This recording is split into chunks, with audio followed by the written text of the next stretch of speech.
Is back to Call of Duty updates with Black Leather 90. Cause today we're gonna be talking about the updates that were released for the PS3. Which these updates have already been released for the Xbox One, the PS4, and the Xbox 360 already, but the PS3 finally got them.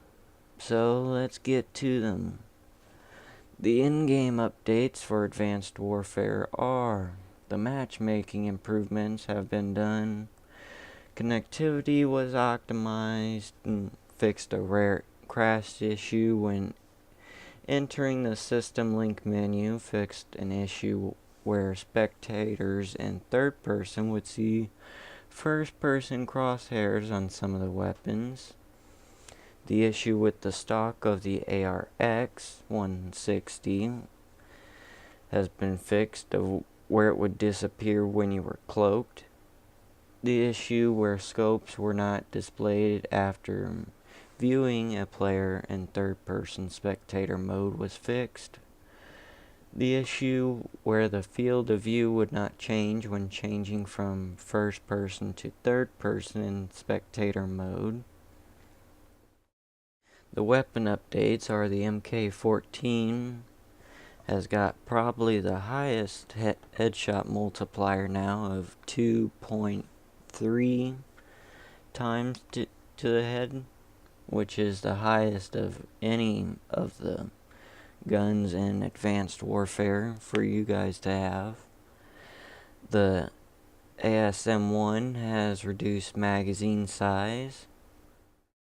So instead of the initial 40 rounds for all the enlisted and professional versions of the weapon, now it has been bumped down to 35.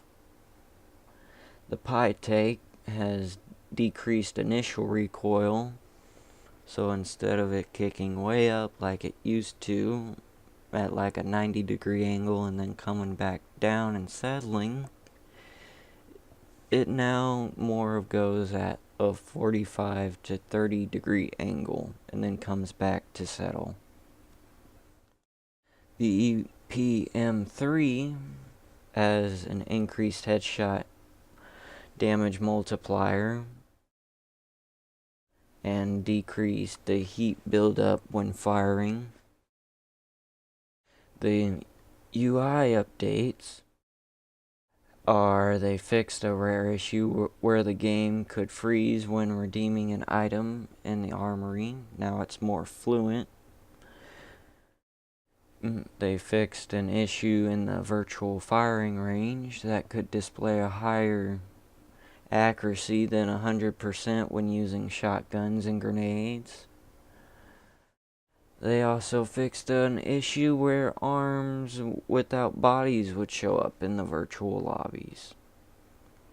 Of how when you exited the lobby, you had those like ghost body arm things floating around behind you. They also fixed an issue where some of the players would not be able to pass leadership of the party to another person or player in the party. They fixed an issue where the hoo-hoo slide kill challenge was not tracking kills with certain variants. That's a funny word. Say it with me. Hoo-hoo. Who's who? The hoo-hoo. You gotta have a hoo-hoo. The store updates have been added to add a quick access to the in-game store to the message of the day. Various improvements and network optimizations for the in-game store have been done. The aerial attack drone exploit has been fixed again. The ASM-1 Goliath rare animation bug has been fixed. And they finally completely fixed the issue where players could be invincible after calling in a Goliath.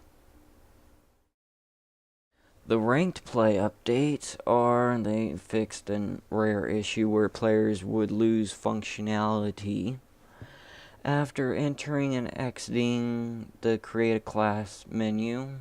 They also fixed an issue where players were able to get around the probation period when leaving a game early. The game mode updates are they fixed various spawning logic for domination, momentum, capture the flag, hardpoint, and uplink game modes. They fixed an issue where players were able to enter into a free-for-all match after using split screen. They also fixed an issue where players were able to advance more than one gun rank and multi-kill. And they also fixed an issue where the contested and taking notifications were being displayed incorrectly in domination. Now for the map specific updates, they fixed various map out exploits and different multiplayer maps. They adjusted various spawn points for drift for and after and before the dynamic map event. And the Exo survival updates, they adjusted the damage for the EM1, and the zombie updates are they fixed various out-of-map exploits where players could remain in place and not be attacked by zombies. And I think we all know where that spot is, on Burger Town, of underneath the sewer and that little sewer pipe thing in the water with the crocodile. They fixed also a rare issue where the rate of fire of some of the weapons were affected the secondary weapons of a player, and they fixed various improvements to the Exo Zombies menu. But that's all they did for the update for 5/20 of 15. And finally, because of you guys for PS3 and Xbox 360 are wondering on if we're going to get the new SAC-3 non-akimbo weapon and the royalty weapons for Advanced Warfare, and the answer is no. Because of the fact that Sledgehammer Games have said in this quote here that I'm reading, these elite weapons are only available on current generations of consoles, Xbox One and PlayStation 4 and PC.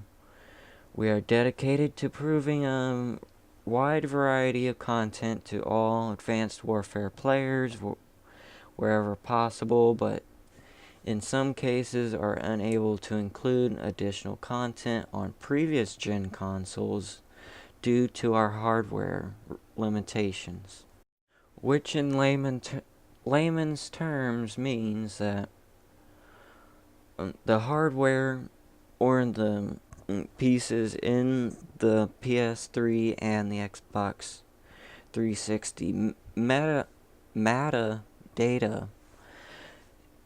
will not allow on the actual CD disc itself for the update. So we won't be able to get them. But most likely you guys will be able to get the M1 irons, which I am looking forward to because it's going to be available on all consoles. It started May 5th for the Xbox One and Xbox 360 people, and will come later, which most likely by the end of this week or the beginning of next week for us PS3 and PS4 users and PC players to use, which would be a nice outlook to do with it, because we're all very anxious to use them, and by the time of Black Ops 3 comes out, Microsoft's deal with the DLC that they have been getting is and will be coming to an end by the time Black Ops 3 comes out, which means that we could be looking at DLC across all platforms on the exact same day. Woo, yeah!